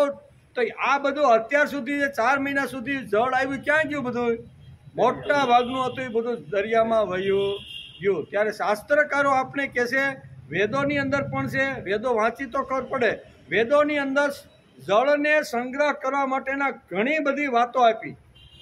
જળ સંગ્રહ કરવા માટે કઈ કઈ વાતો છે? તો કે મોટા મોટા ડેમો બાંધીને, વેદ કહે છે કે મોટા મોટા ડેમો બંધ બાંધી અને જળનો સંગ્રહ કરી શકાય છે. નાના નાના આવા તળાવો ગામડાની અંદર નાના નાના તળાવો કરી અને એ તળાવની અંદર પણ આવી રીતનું જળ સંગ્રહ કરી શકાય છે. એટલું જ નહીં, ઉપરથી વરસાદ પડતો હોય, ધાબા ઉપર સરસ મજાનું પાણી હોય, પાઇપ મૂકેલો હોય, અને મારા ઘરની અંદર જે મેં બોર કર્યો હોય ને તો એ બધું ધાબાનું પાણી પણ મારે બોરમાં ઉતારવું ને, આ પણ જળ ઝીલું કહેવાય. શું કહેવાય? ભગવાનનું જે મોકલેલું જે જળ હતું ને એ ગમે ત્યાં વેસ્ટ અને દરિયામાં નહીં જતા. મેં ધરતી માતા આવી રીતની કાયમ માટે આવી રીતની તૃપ્ત રહે એના માટે મેં મારી શક્તિનો આવી રીતનો ઉપયોગ કર્યો. 1979ની વાત છે, તમને એક પ્રસંગ કહી દઉં. આ જળ ઝીલડી આવી, જળ ઝીલવી આવી કે જળ હવે ઝીલવાનું છે. તો 1979ની અંદર પાંડુરંગ શાસ્ત્રી શું કહેવાય, રાજકોટની અંદર કાલાવડ રોડ ઉપર છે ને, ત્યાં યાજ્ઞવલ્ક વૃક્ષ મંદિર છે 100 વીઘામાં. કેટલું? 100 વીઘા. એની પ્રતિષ્ઠા માટે 1979માં ત્યાં આવેલા અને લાખો લોકો ત્યાં દાદાને નમસ્કાર કરવા માટે અને પોતે ઘેરે મોટા મોટા જે રોપ ઉછેર્યા હતા એ બધા લઈ અને પોતાએ નક્કી કર્યું હતું કે આ એક ખાડો અમારો, એની અંદર અમે વૃક્ષ વાવશું અને એ જ્યારે મોટું થાય ને ત્યાં સુધી અમે એનું જતન, એને પાણી પાવાનું હોય, જે કાંઈ હોય ને, જ્યારે જ્યારે જરૂરિયાત ત્યારે એવા દત્તક લીધેલા આવા બધા વૃક્ષો લઈને દાદાને મળવા માટે અને અહીંયા વાવવા માટે આવેલા. સરસ મજાનો આખો કાર્યક્રમ ગયો. 79ની સાલ છે, એટલે કેટલા વર્ષ? 42-43 વર્ષ પહેલાંની આ જે વાત છે, એટલા જ વર્ષ થયા હોય ને.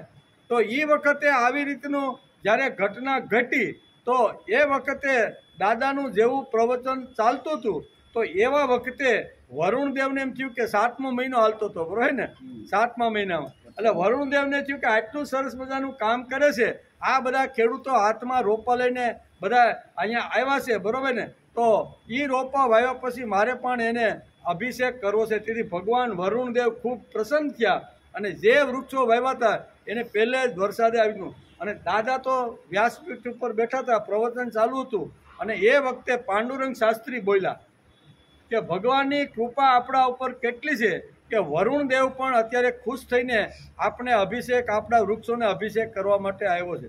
પણ દુર્ભાગ્યની વાત પાસે સાથે સાથે એ છે કે આટલું મોટું પાણી ભગવાન આપણે સુખી થઈને સમૃદ્ધ થાય એટલા માટે ભગવાન વરુણદેવના રૂપની અંદર આટલો વરસાદ વરસાવે છે. પણ દુર્ભાગ્ય એ છે કે આપણે એને ઝીલી શકતા નથી. બધું પાણી મોટા ભાગનું છે ને એ સમુદ્ર ભેગું થઈ જાય છે. આવી વાત દાદાએ કરી અને એ વાત સમજતા સ્વાધ્યાય પરિવારને 10 વર્ષ લાગ્યા. કેટલા? દાદાએ તો કહી દીધું કે માણસે નાના મોટા તળાવો, નાના મોટા બોર કરીને કોઈ પણ હિસાબે પાણીનો સંગ્રહ કરવો જોઈએ એમ કે. પણ એ સમજતા પરિવારને 10 વર્ષ લાગ્યા અને 10 વર્ષ પછી બધાને ખબર પડી કે 79ની સાલની અંદર દાદાએ આ વાત કાલાવડ જે યાજ્ઞવલ્ક વૃક્ષો, એનો અર્થ શું છે? દાદા પાસે બેઠા, દાદાએ કીધું કે એનો અર્થ એ છે કે પાણીનો સંગ્રહ દરેક માણસે કરવો જોઈએ. ખેતર હોય તો ખેતરની બાજુમાં આપણી એકાદા વીઘામાં ખેતરડી બનાવી અને એમાં પણ આપણે સંગ્રહ કરી, એમ કરીને દાદાએ અનેક વાતો જળ સંગ્રહ માટેના ઘણા બધા પ્રયોગો આપ્યા. બોર કરીને પણ કરી શકાય. પછી આવી નેર વાટે જતું હોય ને આપણી વાડી કોરી ભડક પડી હોય 100 ફૂટની બરોબર એ આખી હોય તો ત્યાં તમે કેનાલ દ્વારા અથવા ખાડા ભૂંગળા દ્વારા તમે એની અંદર પહેલો જે વરસાદ પડે ને એ તમે એની અંદર નાખીને તમે ધરતી માતાને તૃપ્ત કરી શકો છો. આવી રીતની અનેક વાતો દાદાએ કરી. અને તો કે પછી બીજું કેમ કરવાનું, તો કે આપણે જે કાંઈ કામ કરીને એના માટે એમાં એક પણ પૈસાનો ખર્ચો આપણે લાગવો જોઈએ નહીં. આપણે જ આપણી રીતે તૈયાર કરવાનું છે. કોઈની પાસે સંસ્થા કે સરકાર પાસે આના માટે કોઈ માગણી કરવાની નથી. એમ કરીને સ્વાધ્યાય પરિવાર લાગ્યો ત્યારે 1990માં હું ત્યાં હતો બરોબર. તો એ બધા આખા બધે સંઘાત કામે લાગ્યો અને સંઘાતની અંદર 1 લાખ કૂવા 2 વર્ષની અંદર રિચાર્જ કર્યા. કેટલા? ગામડે ગામડે ગયા, ગામડે ગામડે જે ખાલી ઠનઠનવાળા ખુલ્લા શું કહે કૂવા હતા ને એની અંદર આજુબાજુનું ગામનું પાણી હોય કે ખેતરનું પાણી જે દરિયામાં વહી જતું હતું એને પાઇપ દ્વારા એ કૂવાની અંદર લાવવાનો પ્રયત્ન કર્યો. નાના નાના આવી રીતના નિર્મળ નીર કરીને પણ આવી રીતનો સંગ્રહ કરવાનો પ્રયત્ન કર્યો. 10 વર્ષ સુધી એટલી જબરજસ્ત પ્રવૃત્તિઓ ચાલી. તો પછી સરકારને એમ થયું કે આ સ્વાધ્યાય પરિવાર એક પણ પૈસાનો ખર્ચો કર્યા વગર કરોડો રૂપિયાનું કામ પોતે કરે છે અને આપણી પાસે તો સત્તા છે, સંપત્તિ છે, બજેટ છે, તોય આપણે કાંઈ કરી શકતા. એ પાંડુરંગ શાસ્ત્રીની પ્રવૃત્તિ જોઈ અને સરકારને પ્રેરણા એ કાળે મળી. મને ખબર પેપરમાં આવ્યું હતું કે આવી રીતની આ લોકો પાસે કાંઈ આવી રીતનું નથી, છતાંય આટલું જબરજસ્ત કામ સૌરાષ્ટ્રની અંદર થઈ રહ્યું છે. અને બીજે જ વર્ષે એનું પરિણામ એવું આવ્યું કે પાક બધા જ ખેતરોમાં હિલોળા લેવા માંડ્યો. એ જ એનું પરિણામ, સીધે સીધું પરિણામ આ પાણી દ્વારા એને મળ્યું. ત્યારે ગવર્મેન્ટની આંખ ઉઘડી અને પછી એણે નક્કી કર્યું કે 60 સાલી કરો ભાઈ આપણે. શું કહે? એટલે દાદા કહે છે કે આપણું કામ તો સમાજને આંખું ખોલવાનું છે. ઊંઘી ગયા છે ને એની જગાડવાનું કામ છે. હવે આપણે નહીં કરો તો હાલથી જાગી ગયા છે, હવે એ કરશે ને હવે કરે છે ને.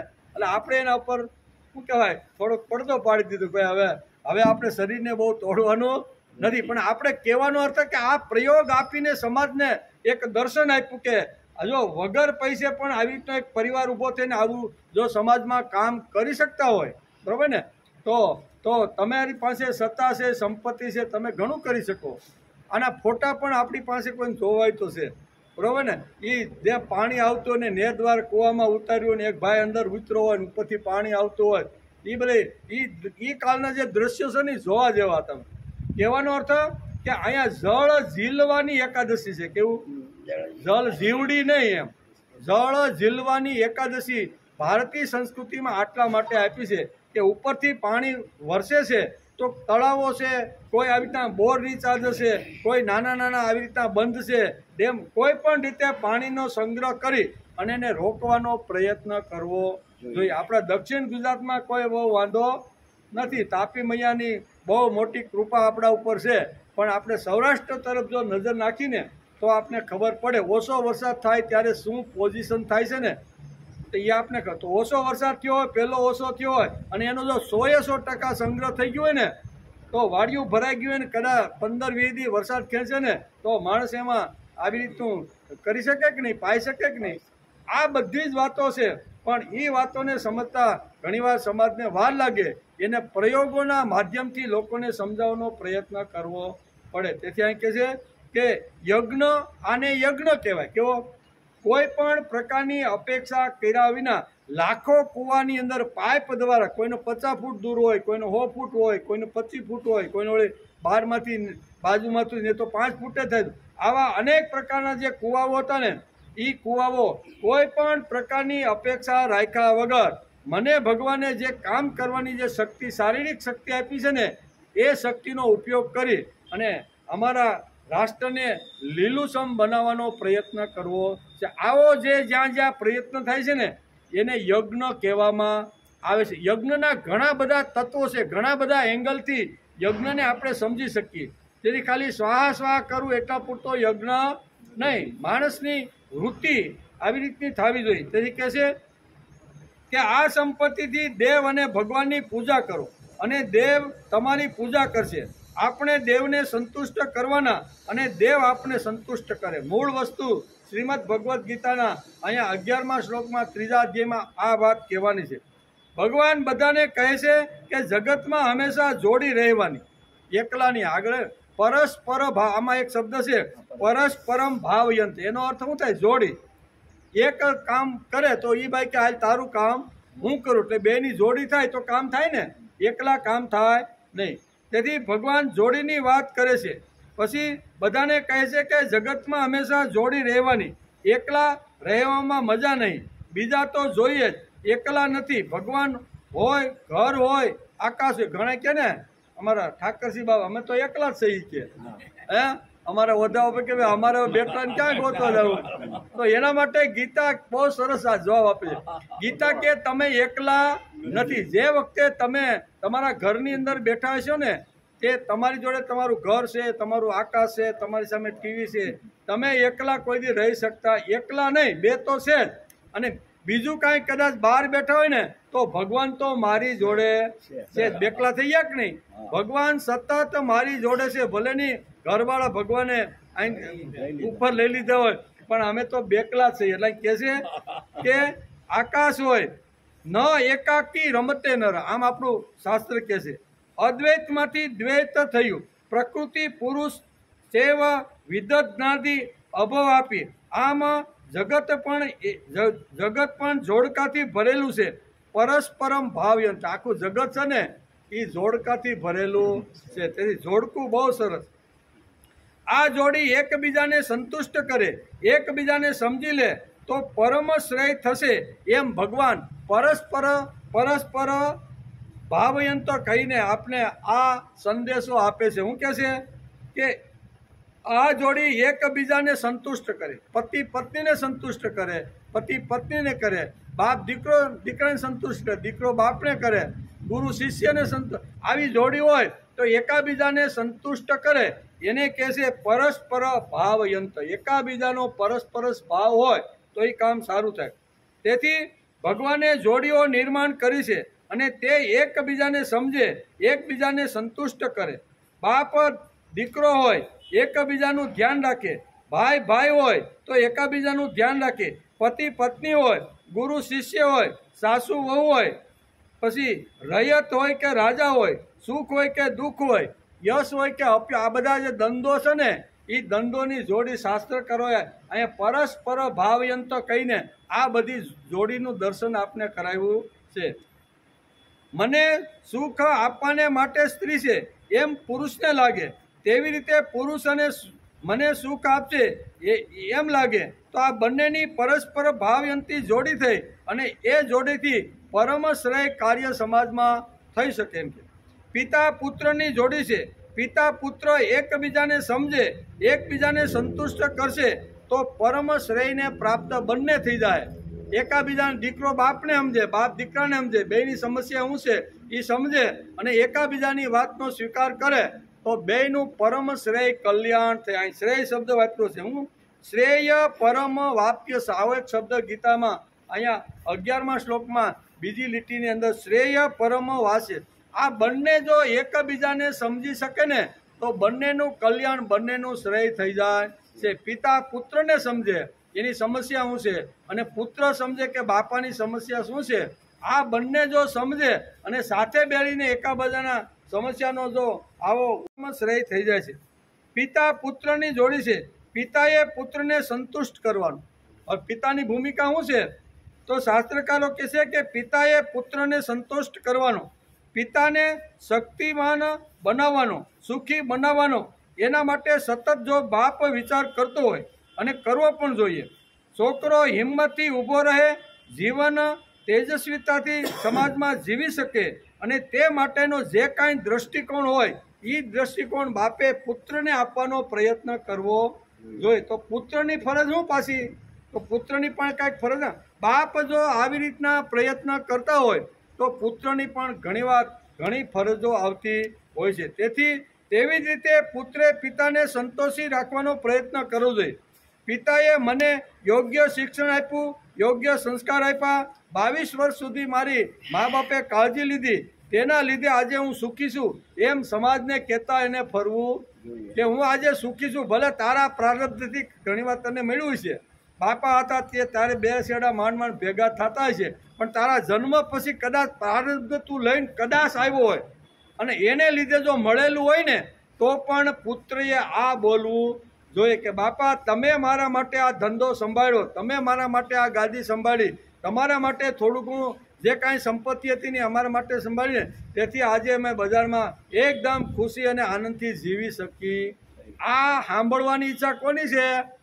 બાપની. બાપને એમ થાય કે આ અરસપરસ જો હોય ને તો બંનેનું કલ્યાણ થાય છે. તેથી કહે છે મારા પિતાએ મારી બુદ્ધિમાં અલૌકિક તત્વજ્ઞાન નાનપણથી જ ભરી દીધું છે, મારી બુદ્ધિમાં ઉતાર્યું છે, તેથી મારા મા બાપ મારા માટે ભગવાન છે. આવી જો પુત્રની સમજણ હોય તો પરસ્પર ભાવયંત. ગીતા શું કહે છે?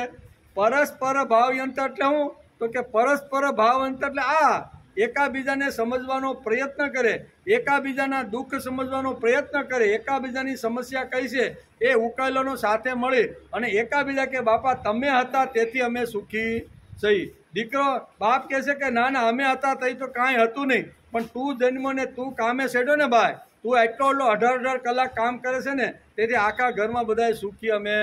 આમ એકાબીજા જો બોલતા થાય ને તો શ્રીમદ ભગવત કહે છે શ્રેય પરમ વાપ્ય છે, બંનેનું કલ્યાણ થઈ જાય છે. તેથી જોડીની વાત અહીં બહુ સરસ કરી છે. બીજી વાત, મારા બાપુજીએ નાનપણમાં આ તત્વજ્ઞાન શા માટે બાંધ્યું હતું મારા ગળે તે મને આજે સમજાઈ ગયું. મારા નાનપણની અંદર ઠાંસીને મને ઘણીવાર ન ગમતી વાતો બાપા પણ ઠાંસીને મારી બુદ્ધિમાં ભરવા માગતા હતા. શા માટે? પણ એ વખતે મને અક્કલ નહોતી એટલે હું સમજી શકતો નહીં, પણ હવે મને ખબર પડી કે મારા મા બાપે શિક્ષણ અને સંસ્કાર આપવા માટે શા માટે ઠાંસીને મારી બુદ્ધિમાં આટલી વાતો કરી કે હું સુખી થાવ એટલા માટે. આ સમજણ જો પુત્રની હોય અને પિતાની સમજણ હોય કે મારો દીકરો સુખી થાય એના માટે મારે જે કરવું પડે ને, આ બંનેની ભાવના જો આવી રીતની જો હોય ને તો એને ત્યાં કહે છે શ્રેય પરમ વાપ્ય છે. ત્યાર પછી ગુરુ શિષ્યની જોડી છે. ગુરુનો શિષ્ય ઉપર પ્રેમ હોવો જોઈએ અને શિષ્યનો ગુરુ ઉપર પ્રેમ હોવો જોઈએ. આ નમ્રતા અને આદર શિષ્યની ગુરુ પર હોવી જોઈએ. ગુરુનો શિષ્ય ઉપર એટલો પ્રેમ હોવો જોઈએ કે બીજે દિવસે જે અભ્યાસ કરાવવાનો છે તે વિષયમાં તેને ન્યાય મળે તે માટે ગુરુ રાતનો ઉજાગરો કરીને અભ્યાસ કરીને આવતીકાલે વિદ્યાર્થીને મારે શું આપવાનું છે એનો વિચાર ગુરુ કરે. આવું બંને જો અરસપરસ કરતા હોય તો એને કહે છે પરસ્પર ભાવે. તેથી ગુરુ શિષ્યને જોડી છે. ગુરુને શિષ્ય ઉપર પ્રેમ હોવો જોઈએ અને શિષ્યનો ગુરુ પર નમ્રતા અને આદર હોય છે. ગુરુનો શિષ્ય ઉપર એટલો પ્રેમ હોવો જોઈએ કે જે દીકરા ઉપર હોય. શ્રીમંત ગરીબની જોડી છે. કેવી? આ બધી જોડીઓની અહીં બધી વાત કરી છે. અહીં બધી જોડી અહીંયા શ્રીમંત અને ગરીબની પણ જોડી હોવી જોઈએ. પરસ્પર ભાવયંત વિદ્વાન અભણ આ પણ એક જોડી છે. વિદ્વાન અભણને લૂંટવા માટે બેઠો છે એવું જો કે તો આ જોડી આગળ ચાલે નહીં. ડૉક્ટર અને દર્દીની આ પણ એક જોડી છે. બરાબર ને? આ બધી જોડીઓ જ છે. એમ કે જોડીઓ છે. આ એક જોડી છે. બહુવચન છે. તેથી આ બધા દેવો છે. અહીં બહુવચન વાપરો છે. આ બધા દેવોને જો તમે સંતુષ્ટ કરશો તો સંતુષ્ટ થયેલા દેવ તમારા ઈશિત ભોગ તમને. આ બે જોડી થઈ કે નહીં? માણસે યજ્ઞ માટે પ્રયત્ન કર્યો અને યજ્ઞથી ખુશ થઈ અને દેવો પ્રસન્ન થાય તો આ બેની જોડી થઈ કે નહીં? એક દેવની જોડી થાય ને એક મનુષ્યની જોડી. આ બંને જોડી થાય તો શું થાય છે કે પરસ્પરસ આવી રીતના ભાવ એકાબીજા જો ઉત્પન્ન થાય તો બંનેનું કલ્યાણ થઈ જાય છે. આ શ્લોક બહુ સરસ છે. શું કહે છે? પરસ્પર ભાવયંત શ્રેય પરમ વાપ્ય છે. એ બંનેનું કલ્યાણ થઈ જાય છે એમ શ્રીમદ ભગવદ્ ગીતા કહે છે. તેથી અહીં કહે છે કે ડૉક્ટર અને દર્દી આ પણ એક જોડી છે. એ બહુવચન છે. તેથી આ બધા દેવો છે. માતૃદેવો ભવ, પિતૃદેવો ભવ, આચાર્ય દેવો ભવ, અતિથિ દેવો ભવ. આ બધા આપણા બધા દેવો છે. એ દેવોને સંતુષ્ટ કરવા જોઈએ. માતૃદેવો ભવ અને પિતૃદેવો ભવ એનો અર્થ શું થાય કે પુત્રએ આ બંનેને સંતુષ્ટ કરવા જોઈએ. આચાર્ય દેવો ભવ એનો અર્થ શું થાય કે શિષ્યએ આચાર્યને આવી રીતના દેવ માનીને સંતુષ્ટ કરવા જોઈએ. તેથી અહીં માતૃદેવો ભવ, પિતૃદેવો ભવ, આચાર્ય દેવો ભવ, અતિથિ દેવો ભવ, આ બધી જે વાતો આપણા શાસ્ત્રમાં જે લખી છે ને એ આટલા માટે લખી છે. સામાજિક બધા જ બંધનો જે દ્વંદ્વો છે તે બધાએ પરસ્પર સાથે બેસવાનું. વક્તા અને શ્રોતા એ પણ એક દ્વંદ છે. માં દીકરો એ પણ દ્વંદ છે. ભાઈ ભાઈ એ પણ દ્વંદ છે. બાપ દીકરો એ પણ એક દ્વંદ છે. ગુરુ અને શિષ્ય એ પણ એક દ્વંદ છે. શ્રોતા અને વક્તા એ પણ દ્વંદ છે. બધાએ પરસ્પર સંભાવના કરવાની છે. આ એક શ્લોક રાષ્ટ્ર જો તેનું જતન કરે ને, આ આખું રાષ્ટ્ર જતન કરે આ શ્લોકનું, તો રાષ્ટ્રની અંદર લાગે. બધા જ પોતાની જવાબદારી, પોતાની ફરજ સમજવા લાગે કે બાપ એમ સમજે કે દીકરા માટેની મારી ફરજ શું છે. દીકરો મોટો થઈને વિચાર કે બાપ પ્રત્યેની મારી ફરજ કઈ છે. આ ગુરુ શિષ્ય હોય, બાપ દીકરો હોય, પતિ પત્ની હોય, બધા એકબીજાની જો આવી રીતની ફરજ શું છે એ જો સમજવા લાગે તો શું થાય, વૃદ્ધાશ્રમ બધાય બંધ થઈ જાય. કાગડા ઉડવા મંડાઈ જાય, કોઈ જાય નહીં. બધાએ પરસ્પર સંભાવના કરવાની છે. આ એક શ્લોક રાષ્ટ્ર જો તેનું જતન કરે તો રાષ્ટ્ર નંદનવન બની જાય. નેતા અને પ્રજા આ પણ એક દ્વંદ છે. કેવા નેતા અને પ્રજા એ પણ એક દ્વંદ છે. મારા સુખોને ભોગે હું પ્રજાને સુખી કરીશ, આમ રામ બોલે છે. મારા ભોગે કદાચ પ્રજાને જો સુખી કરવાની આવશે ને તો સીતાનો પણ ત્યાગ કરી અને હું પ્રજાને સુખી કરવાનો પ્રયત્ન કરે. આ રામનો વિચાર છે. એટલે રાજા અને અહીં કહે છે પ્રજા કેવી રીતની હોવી જોઈએ ને એનું પણ વર્ણન બહુ સરસ રીતે સમજાવવાનો પ્રયત્ન કર્યો છે. પણ હજી તો ઘણી બધી આ શ્લોક જ એવો છે ને, પરસ્પર ભાવયંત અને શ્રેયની વાત કરવાની છે. કેવી શ્રેય એટલે કલ્યાણ. કોઈ પણ રીતે અર્જુનનું કલ્યાણ થાય એ જ ભગવાનનો અત્યારે આશય છે. બરોબર ને? એટલે તો શું કહેવાય, સાતમા શ્લોકમાં, ચોથા શ્લોકમાં કે સાતમા, ભગવાન શું કહેવાય, અર્જુન શિષ્ય બનીને ભગવાનના શરણે ગયો કે નહીં, કે શિષ્ય તે સામ તામ પ્રભુ, હું તમારો શિષ્ય બનીને તમારા શરણે આવ્યો છું. મારું શ્રેય, અહીં વાત તો અહીં આ શ્લોકમાં શ્રેયની જ વાત કરે છે. બરાબર? જ્યાં પણ શ્રેય કે મારું શ્રેય કેમાં છે ને, હું શિષ્ય બનીને તમારા ચરણે આવ્યો છું. મારું કલ્યાણ શેમાં છે ને એ તમે મને હવે સમજાવો. આમ અહીંયા ભગવાને જેમ ગીતાની અંદર કીધું છે ને એ જ વાત ભગવાન અહીંયા અર્જુનના કલ્યાણની વાત કરે છે. કે અર્જુન એકલા હાથે કાંઈ થવાનું, તારી ને મારી જોડી છે ને આ બંનેથી આ બધું કામ કરવાનું છે. તું એકલો પણ લડી શકે નહીં. તને તો એવા કર્ણના ને બધા બાણ આવશે ને તો એ સટકાવવાના છે ને, તો મારે અહીંયા લગામ લઈને ઘોડાને આમ કરવા પડશે. આ બાજુથી આવતું છે તો આ બાજુ, એ આપણા ભાઈ બે વગેરે કાંઈ કામ થવાનું નથી. એટલી જોડી થઈ કે નહીં? આ બધી ભગવાન અને ભક્તની જોડી છે. આ બધા બંધોની વાતો આ શ્લોકની અંદર સરસ રીતે સમજાવવાનો પ્રયત્ન કર્યો. આપણી બુદ્ધિ અનુસાર આપણે સમજવાનો પ્રયત્ન કર્યો. આ શ્લોકને કાંઈ આપણે પૂર્ણ સમજી શકાય એવું માનવાનું કોઈ કારણ નથી. અને કહેતા ઘણીવાર આપણી વાતો આવી ગઈ હોય, ખોટી વાતો ઘણીવાર ઘૂસી જાય આવેશમાં આવી. બરાબર ને? પણ આપણે તો ગીતાનું અધ્યયન અભ્યાસ કરી છીએ. તેથી આ અભ્યાસ આપણે આવતીકાલે અહીંયા જ ને નનુભાઈ, 2 દિવસ અહીંયા આવે. આપણે ગુરુ અને શુક્ર 2 દિવસ અહીંયા, પછી જો વરાપ થઈ ગયા તો સોમવારથી આપણે વાડીમાં. બરોબર.